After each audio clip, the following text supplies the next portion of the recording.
Selamat pagi, Shalom pada tanggal 18 April ini, 2021. Shalom, goedemorgen op deze zondag, 18 April 2021. Marilah bersama-sama kita mulai. Laten we gezamenlijk beginnen. Deze overdenking mogen wij openen in de naam van de Vader, de Zoon en de Heilige Geest. Renungan online ini kami memperalaskan dengan nama Bapa, Anak, dan Roh Kudus. Amin.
Saudara-saudara sekalian, sebelum kita datang kepada pembacaan Alkitab kita, marilah bersama-sama kita mohon akan Roh Kudus.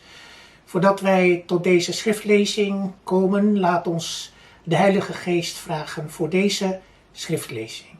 Laat ons bidden. Allah Bapa yang di surga, terima kasih. Kami mengucap syukur bahwa Tuhan sudah beserta dengan kami pada usbu yang lalu. Dan pada saat ini kami doakan akan firman-Mu yang terindah, supaya perkataan-Mu boleh tersimpan dalam hati kami. Dan khususnya kita menerimanya akan penghiburan yang kita perlukan untuk kehidupan kita sehari-hari. Berikan kepada kami akan Roh-Mu yang kudus, agar kami beroleh juga penjelasan, pengertian, dan terlebih ya Tuhan, pengasihan melalui firman-Mu yang merupakan terang. Demi nama Yesus Kristus, Tuhan yang sudah bangkit, kami berdoa. Amin.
Firman Tuhan untuk hari Minggu ini terdapat dari dalam pertama Yohanes pasalnya yang pertama, ayatnya yang pertama hingga dengan ayatnya yang ketujuh.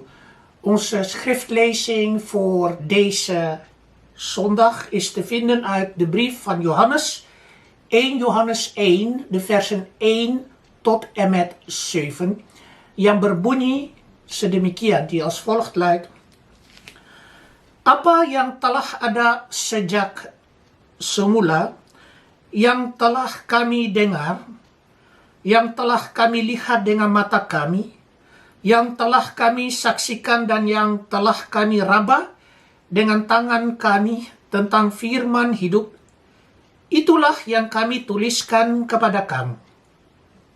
Hidup itu telah dinyatakan dan kami telah melihatnya, dan sekarang kami bersaksi dan memberitakan kepada kamu tentang hidup kekal yang ada bersama-sama dengan Bapa dan yang telah dinyatakan kepada kami.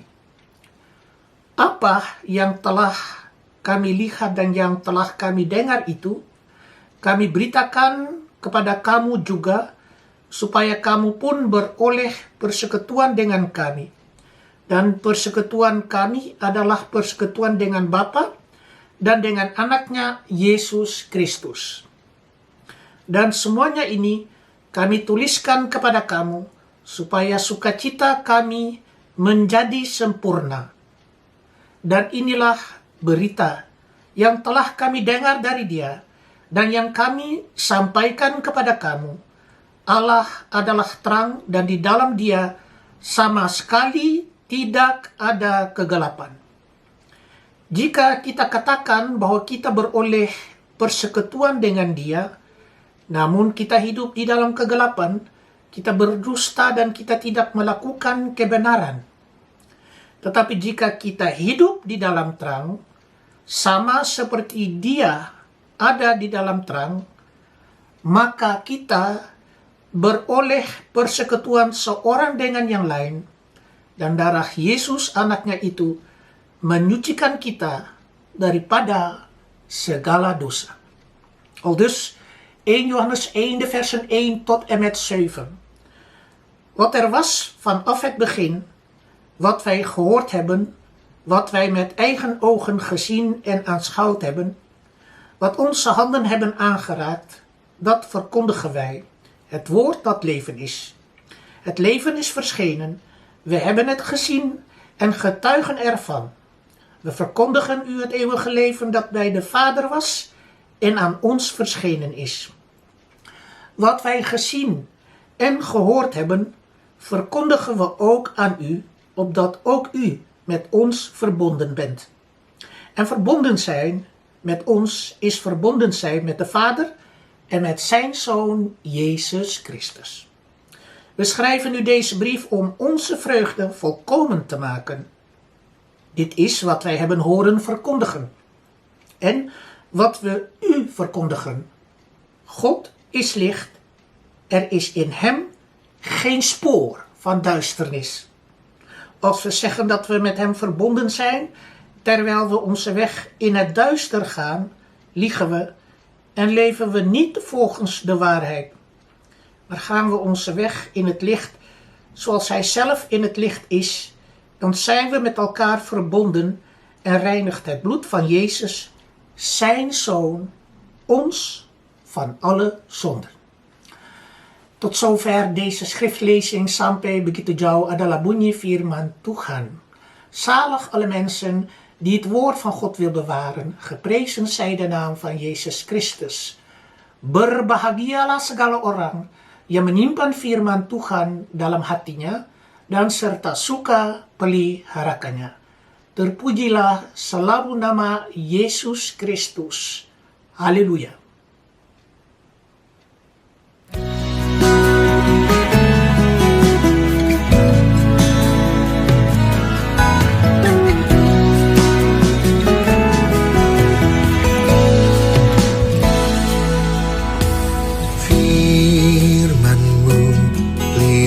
Bagi kakiku, terang bagi jalanku.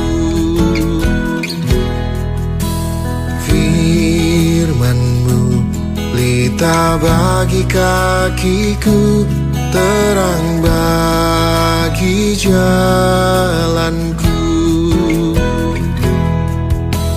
Waktu ku bimbang dan hilang jalanku, tetaplah Kau di sisiku. Dan takkan ku takut asal Kau di dekatku, besertaku selamanya.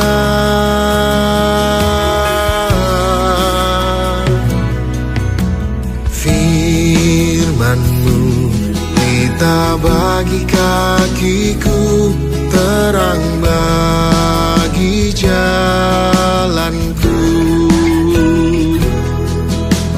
Firman-Mu pelita bagi kakiku, terang bagi jalanku.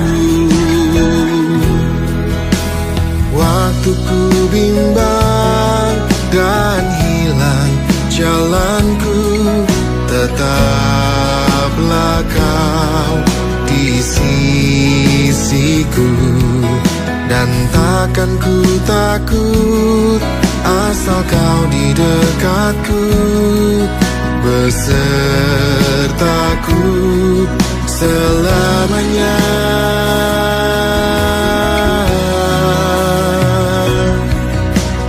Firman-Mu pelita bagi kakiku, terang bagi jalanku.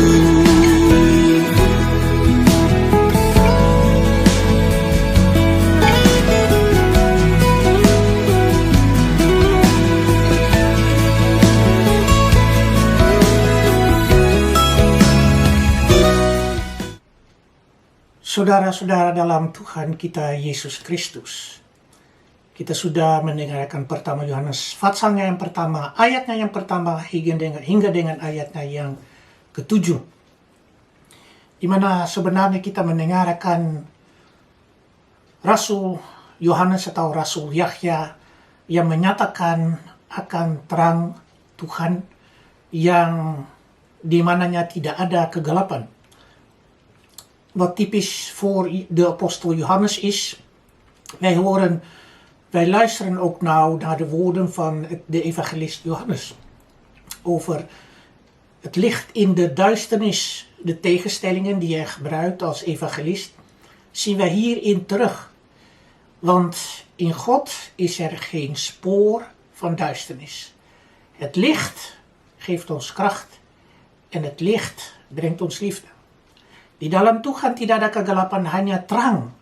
Dan terlebih di mana Yohanes atau Yahya memakai akan kontrasnya mengenai kegelapan dan terang. Apalagi dalam Injil Yohanes, di mana kita melihat akan Tuhan yang adalah terang dunia. In zijn evangelie wordt verteld dat Christus het licht der wereld is. En in vers 1 horen wij duidelijk ook de eerste versen bijna van Johannes, wat eigenlijk ook een verwijzing is naar Genesis 1 vers 1. Johannes 1 vers 1 begint ook zo. In den beginnen was het woord en het woord was bij God. Di Injil Yohanes atau Yahya terdengar akan perkataan yang semulanya di dalam firman-firman menjadi, di dalam firman itu firman ada terang, dan firman menjadi daging. Dari semulanya, dari permulaannya pun juga pada waktu penciptaan kejadian dunia di dalam kitab Kejadian pasalnya yang pertama. Dari mula Tuhan menciptakan, menjadikan akan dunia. Melainkan di Yohanes ini, di dalam permulaan semulanya terdahulu adalah firman Tuhan. En firman Tuhan menjadi daging. In het begin was het woord en het woord werd of nam de gestalte aan van een mens. Het vlees geworden woord van in een lichaam. En dichter bij de mens gebracht alhoewel zijn goddelijkheid niet vergeten mag worden, dan terlebih ketuhanan tetapi kealahan juga jangan dilupakan. Jika kita sudah mendengar bahwa Yohanes ini juga bicara, dan ini Yohanes suratan Yohanes ini yang pasalnya yang pertama dan seterusnya adalah sebagai khotbah seperti Ibrani. Wat wij hier in het Bijbelboek van Johannes mogen horen is een preek. En het is net zo min als het boek Hebreeën, waarin het zo vervat wordt, de woorden als een preek. En hier bij 1 Johannes 1 en vervolgens zien wij ook de woorden alsof het in een preek is. Het is ook een preek. Apalagi di mana kita sudah mendengarkan perkataan ini, bahwa Yohanes bukan beritakan akan satu teori atau ide atau pikiran, melainkan akan satu oknum, satu persona, satu manusia, tetapi juga tidak menghilangkan akan ketuhanannya, kealahannya, akan Yesus Kristus. Johannes verkondigt geen theorie of idee, maar een persoon, Jezus Christus. Hij verliest natuurlijk niet zijn goddelijkheid. Maar in het bijzonder is deze persoon door verscheidenen gehoord, gezien en aangeraakt. Pada sendirinya orang ini, anak manusia ini akan didengarkan dari berbagai orang, saksi-saksi dan murid-murid Tuhan. Juga terlihat dan dijamahkan. Terbukti pada waktu Tuhan Yesus menunjukkan akan rupanya di tengah-tengah muridnya sesudahnya ia bangkit. Nadat hij is opgestaan, is dit een bewijs dat hij te midden van de discipelen hij gezien werd en aangeraakt werd. En bijzonder ook waar deze persoon door zijn verkondiging ook gehoord is door alle leerlingen, volgelingen en hoorders, maar ook zijn eigen discipelen, in het bijzonder zijn discipelen die hem trouw zijn gebleven. Dwars door alles wat ze meegemaakt hebben, toch nog trouw blijven aan het woord. Dan juga murid-muridnya yang mengalami berbagai masalah, meskipun begitu murid-murid Tuhan tinggal setia, meskipun mereka sudah pada waktu Tuhan Yesus hidup juga ada saat-saatnya di mana mereka tinggalkan akan Tuhan Yesus. Ingat saja Petrus menyangkal akan Tuhan Yesus 3 kali, sedangkan juga kita pikirkan Yudas Iskariot yang sama sekali tinggalkan menjual akan Tuhan Yesus. Denkend aan de discipelen die trouw zijn gebleven, maar desalniettemin ook Petrus die de Heer Jezus verloochend heeft 3 keer, en de eigen leerling, eigen discipel Judas Iskariot. Pada sendirinya kita melihat akan perkataan yang kita boleh menyatakan. Dengar dan melihat. Apa yang sudah didengarkan, apa yang mereka sudah melihat, mereka akuikan dan tetapkan akan kedatangan daripada Tuhan Yesus di bumi ini sebagai keadaan yang dengan sejarahnya, secara histori yang sampai saat ini masih ada isinya, masih ada artinya. De werkwoorden horen, luisteren en zien in de Griekse tekst trouwens onderstrepen de komst van Jezus op aarde als een historisch gebeuren met een blijvende betekenis voor het heden. Apalagi di mana kita melihat, mereka juga menjamah, memegang akan Tuhan. Pada waktu Tuhan Yesus juga menunjukkan akan dirinya di muka murid-muridnya sesudahnya ia bangkit. Ook in het bijzonder wanneer wij spreken over betasten, aanraken, denken wij het bijzonder aan het zien en betasten van Jezus na zijn opstanding, te midden van zijn discipelen. Denk maar aan Thomas. Kleingelovige Thomas. Te weinig geloof, niet dat hij ongelovig is, maar te weinig geloof. Bukan kalau kita pikir Tuhan Yesus menunjukkan akan dirinya, mereka semua menjamah, sedangkan Thomas tidak percaya. Bukan tidak percaya, melainkan kita mesti sebutkan kurang percaya. Ada orang-orang yang percaya tetapi mereka jatuh dalam kebimbangan. En natuurlijk zijn er mensen die geloven, zelfs zijn trouwste leerlingen en volgelingen. Maar wanneer er twijfel komt en wanneer er twijfel gezaaid wordt, dan vallen ze af. Of dan komen er twijfels, net zoals hier bij Thomas. Maar uiteindelijk raakt hij Jezus aan. Dan zegt hij, Yesus, Heer, mijn God. Pada sendirinya Thomas menyatakan sesudahnya ia menjamah memegang akan Tuhan Yesus. Ya Tuhanku dan Allahku. Oh begitu Kalau Sulia baru percaya. Oh, zit dat zo in elkaar? Eerst zien en dan geloven. Inderdaad, tegenwoordig nog steeds. En vooral nu, 2021 en vandaag, zeggen mensen altijd in deze wereld, eerst zien, dan geloven. Pada sendirinya, pada abadnya yang ke-21 ini kita mendengar juga akan tahun 2021 selalu orang katakan beta mau bukti dulu. Lihat dulu baru beta percaya. Sedangkan yang Tuhan menyatakan berbahagialah segala orang yang tidak melihat entah yang sungguh-sungguh percaya. En Jezus heeft ook gezegd, zalig zijn zij die niet zien, maar toch geloven en toch geloven. En dat is het fundament van alles. Geloof geeft ons kracht. Geloof motiveert ons. Geloof houdt ons uit de ravijn van onze alledaagse werkelijkheid. Iman akan merupakan kekuatan, kemampuan. Dan Tuhan selalu ulurkan akan tangannya kita keluar dan dapat mengatasi jurang hidup ini.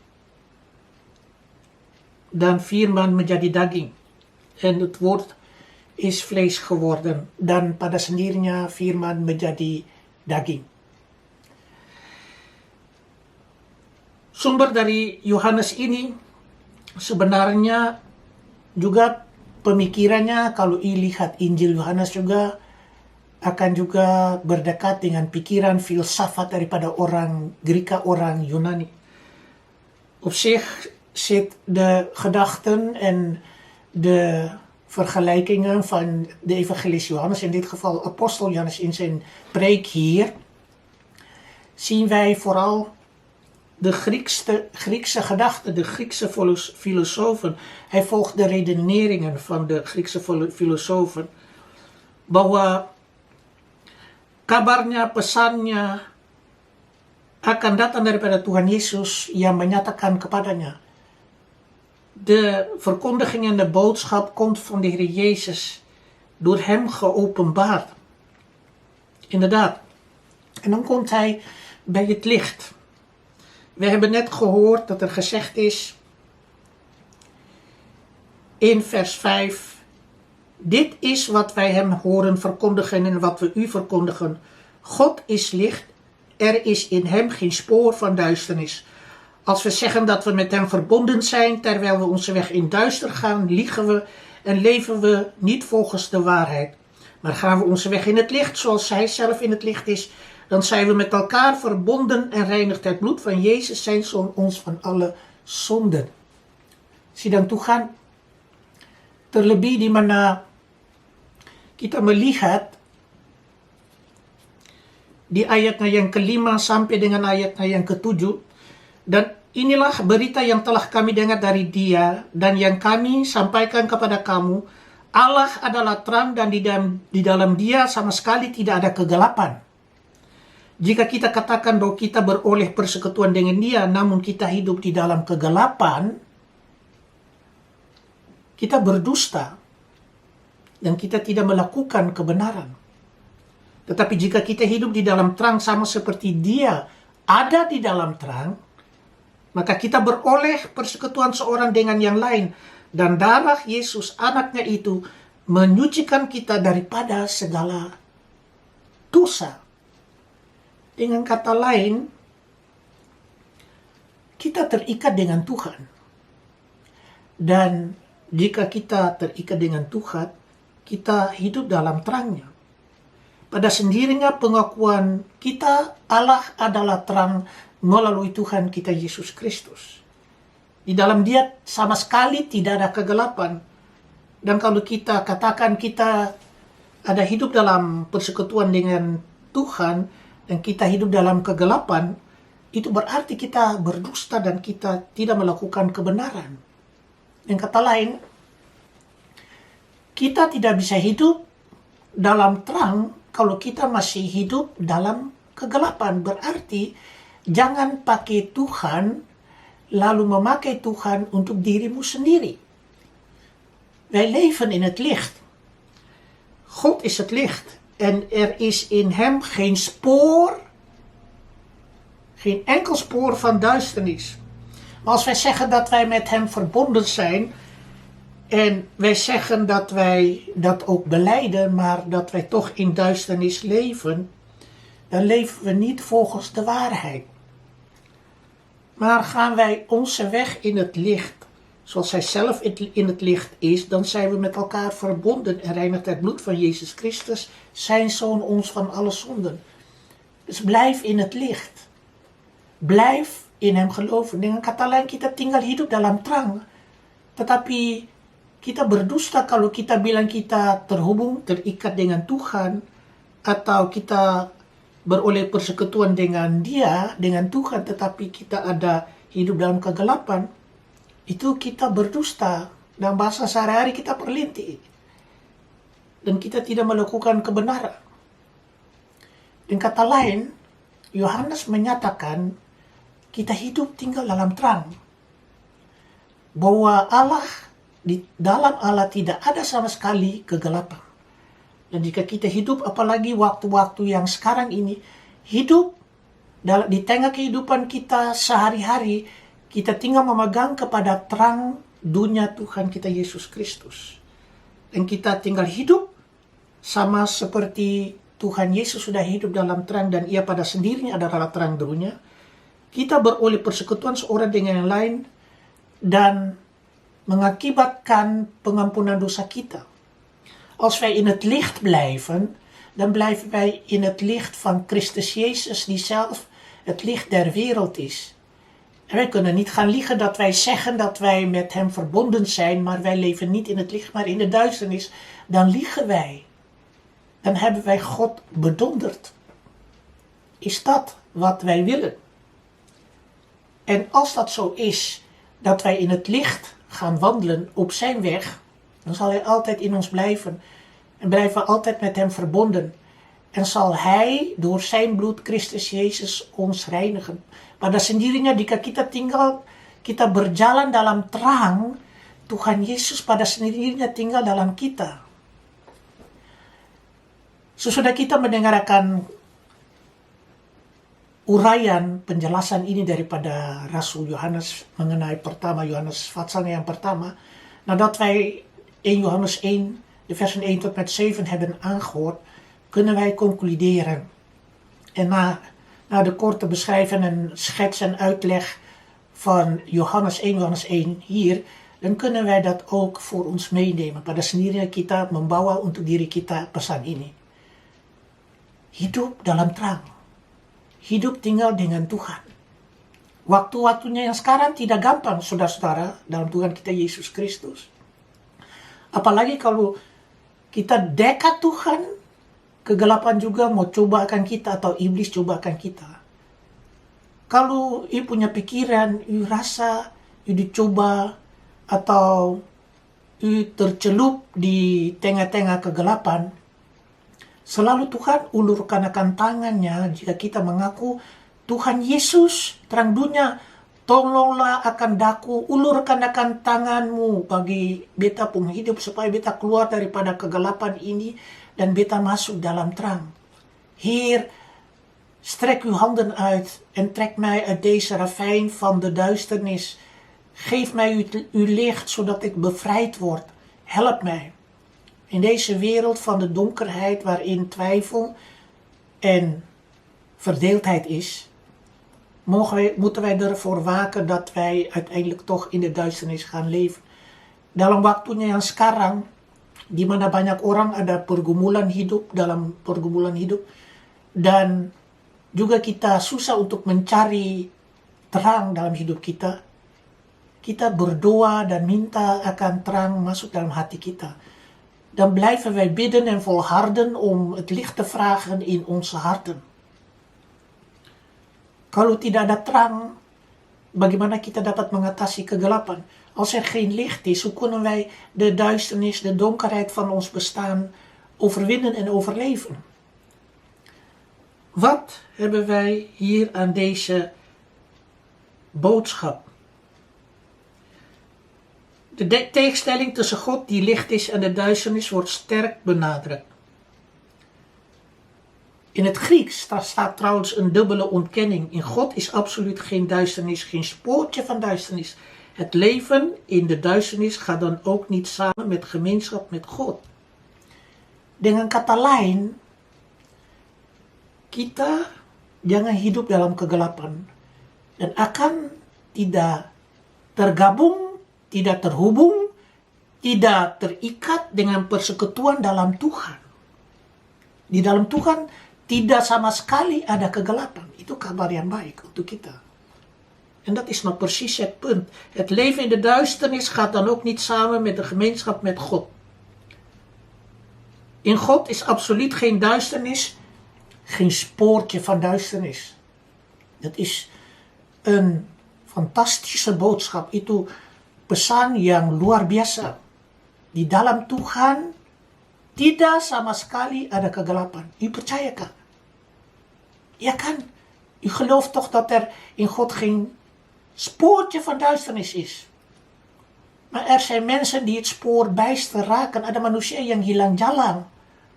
Mereka hilang jalan oleh karena mereka hidup dalam kegelapan. Ze zijn de weg kwijt en het spoor bijster omdat ze in duisternis leven.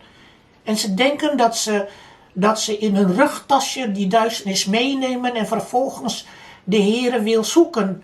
Terwijl het eigenlijk absoluut niet kan. Pada sendiri ada manusia yang hidup dalam kegelapan membawa sebagai perkakas dalam hidup mereka akan kegelapan ini. Tetapi tidak mampu untuk mengikuti Tuhan dalam terangnya. Ze kunnen niet in staat zijn om juist met de duisternis waarin ze leven het licht in te gaan van God. Dalam hidup kita ada banyak macam-macam kegelapan. In ons leven zijn er veel vormen van duisternis. U kunt zelf een invulling geven. Ik ga het niet voor u invullen. Wat die duisternis is. U zult ook de donkerheid van uw leven hebben kunnen en mogen meemaken. Pada sendirinya u sudah mengalami saat-saat kegelapan dalam ipung hidup.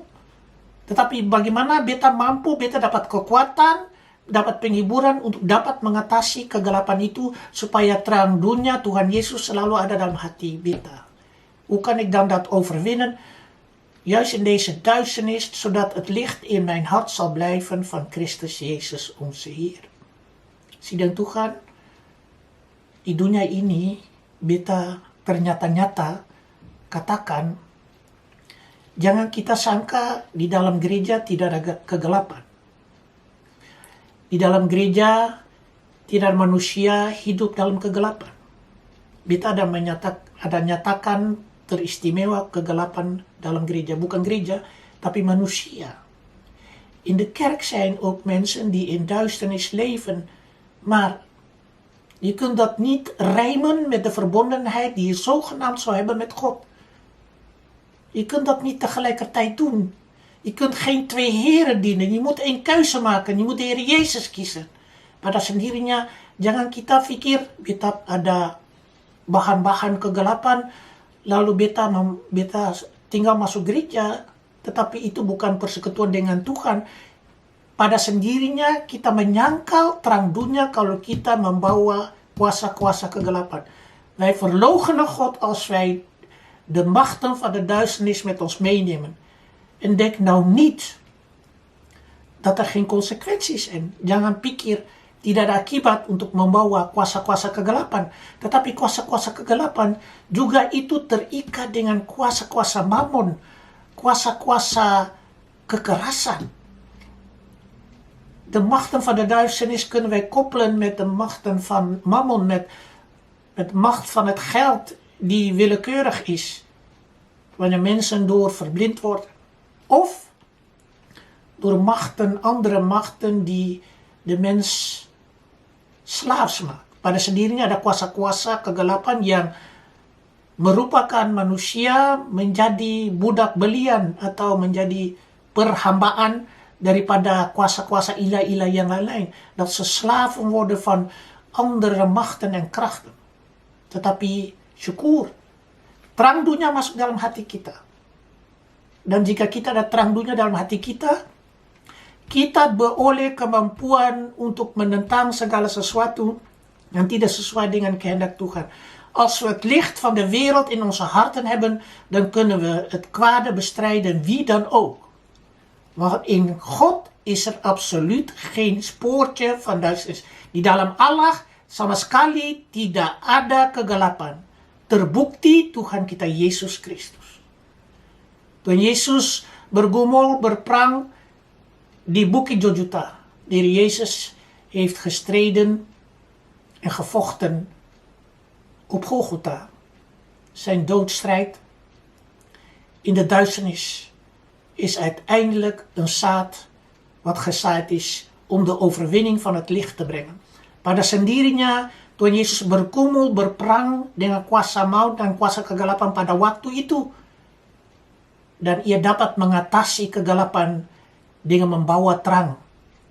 Kemenangan atas segala kemenangan. Kalau manusia percaya Tuhan, manusia beroleh terang. Bahwa di dalam Tuhan tidak ada sama sekali kegelapan. Wie het licht ontvangt, wie het licht der wereld beleidt, die Jezus Christus is, zal ook zien dat in God geen spoortje van duisternis is. Amen.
Laat ons bidden. Marilah kita mengucap syukur.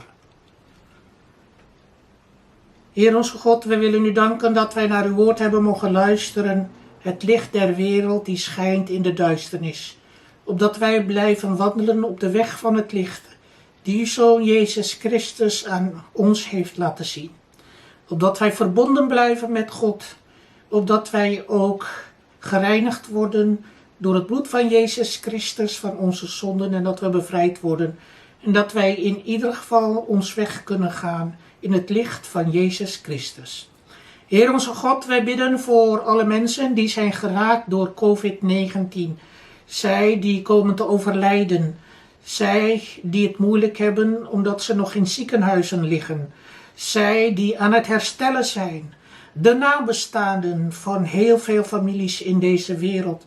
Maar ook binnen onze Molukse gemeenschap bidden wij ook voor hen die weduwe, weduwnaar en wezen zijn geworden. Wilt u hen uw belofte schenken. We bidden ook voor alle zieken. Zij die nog liggen, nogmaals, ook niet alleen vanwege COVID-19, maar ook vanwege andere ziektes. We bidden voor troost voor al deze mensen. We bidden voor kracht voor deze mensen. We bidden voor alle predikanten, voorgangers, kerkraadsleden van Kapel aan de IJssel, Krimpen aan de IJssel, Moordrecht en Alphen aan de Rijn. We bidden voor alle kerkelijke organisaties. We bidden voor alle gemeenteleden die hun collectes en overgaven hebben gebracht. Hun persembahan syukur, hun kerkelijke bijdrage hebben gegeven en geschonken. Opdat zij dubbel gezegend worden door uw zegenende handen. We bidden voor alle mensen die u volgen, die in u geloven. Zij die het moeilijk hebben. Alle kerken die het moeilijk hebben. Zij die nog niet kunnen kerken. Zij die al kerken, wilt u hen nabij staan. En wilt u hen die liefde geven. Zodat zij ook in alle liefde met anderen omgaan. Heer onze God, we bidden voor alle kerkelijke organisaties. We bidden voor alle politieke, sociale, maatschappelijke organisaties. De mensen die de Molukse zaak behartigen. We bidden voor de wijkraden. We bidden voor alle mensen die gerechtigheid willen laten zien. Bijzonder ook bidden wij voor onze Molukse gemeenschap hier in den vreemde in Nederland. Maar ook in de Molukken. Zij die op verschillende eilanden wonen. Zij die ook COVID-19 meemaken. Zij die komen te sterven vanwege COVID-19. De nabestaanden wilt u hen troosten. De artsen, de verpleegkundigen. Alle medische mensen en personeel die de mensen die COVID-19 hebben ondersteunen. Maar ook die andere ziektes hebben. Zodat dat proces ook blijft doorgaan en voortgezet wordt in alle ziekenhuizen. Of het nou op de Molukken is of hier in Nederland. Heer onze God, wij bidden voor alle politieke leiders, wereldleiders, zodat ze de juiste beslissingen nemen. Voor rechtvaardigheid en vrede. Heer, wij bidden voor alle kerken in het algemeen, in alle werelddelen, zodat Jezus Christus, de opstanding van Jezus Christus blijft worden verkondigd. Heer onze God, we bidden voor alle mensen die eenzaam zijn, alle ouderen. Of ze nou in tehuizen zitten of leven, of op zorglocaties, of thuis zijn, of eenzaam zijn, wilt u hen kracht en troost bieden. Bidden ook voor alle mensen die jarig zijn geweest, wilt u hen zegenen. Zij die relaties hebben, of van plan zijn te trouwen of verloven, of op welke manier hun partnerschap te verzegelen, wilt u hen zegenen. We bidden ook voor alle mensen die troost nodig hebben. Vooral wanneer zij eenzaam zijn, wanneer ze geen gezelschap hebben. We bidden ook voor al die mensen die twijfelen, wilt u hen zekerheid geven. Zij die hongerig en dorstig zijn. Zij die moeten vluchten vanwege oorlogen. Zij die het moeilijk hebben en onderdrukt worden vanwege godsdienst, geaardheid of politieke redenen.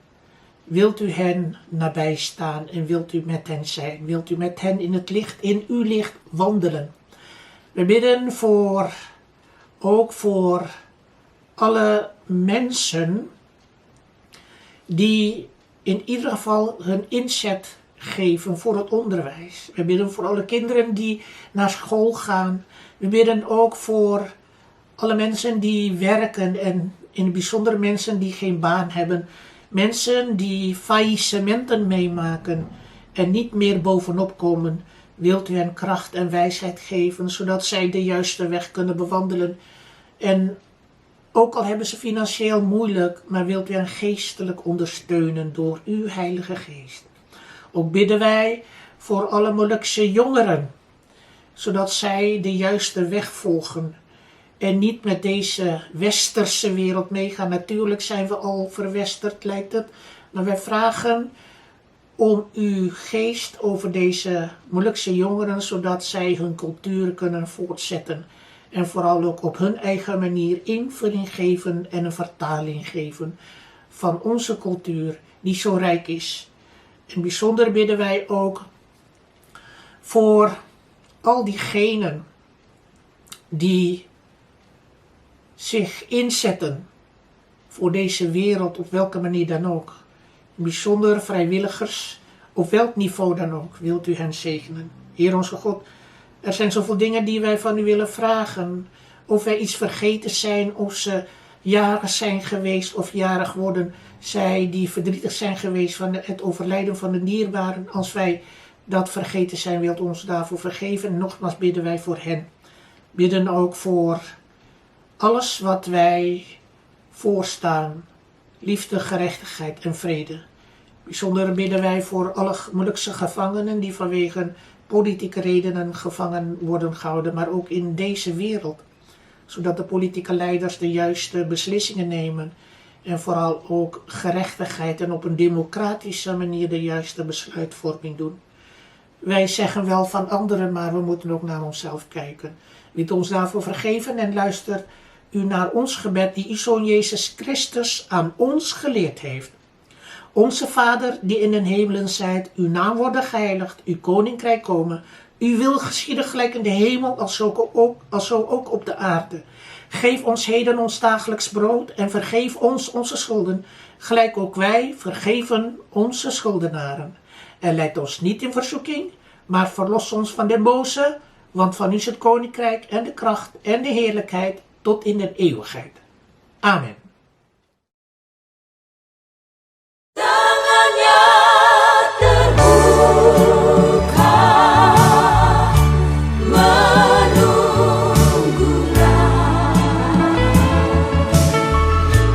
tak tersembunyi kuasa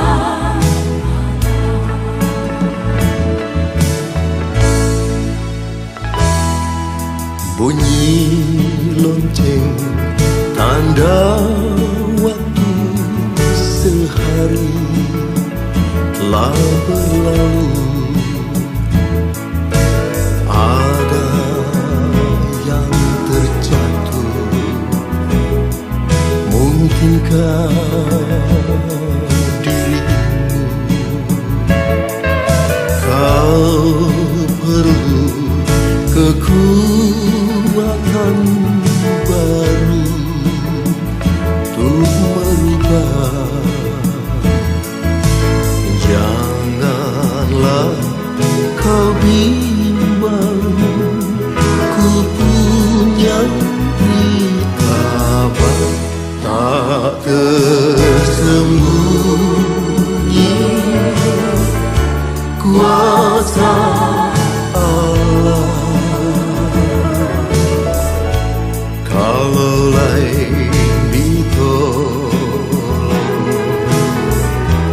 engkau juga tangannya terbuka menunggu.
pada gelap, walau engkau berjalan sendiri,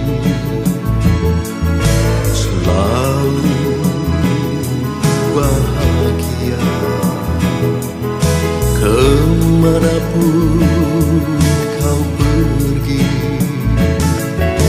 kuasa musuh tak mampu bila Allah bersamamu.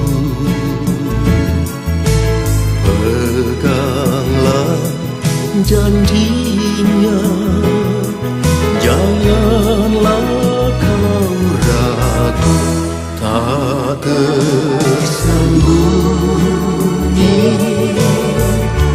kuasa Allah. Kalau lain ditolong, engkau juga tangannya terbuka menunggu, tak tersembunyi kuasa Allah, tak tersembunyi kuasa Allah.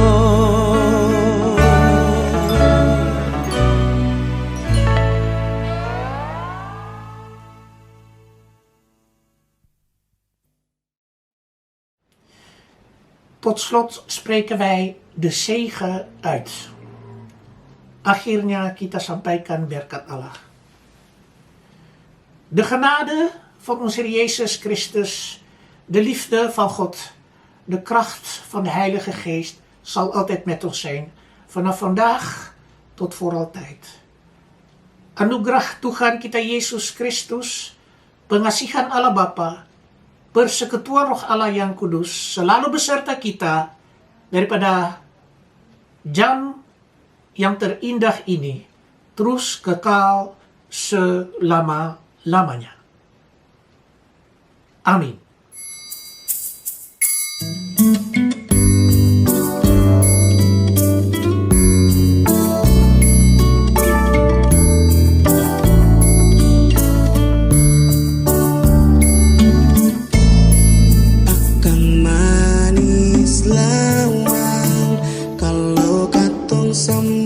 Sudah kumpul, katong menyanyi sama-sama puji tete manise. Kiti fadenda la rame-rame angka suara, katong bersuka sumbat tete manis, katong bersuka sumbat tete manis.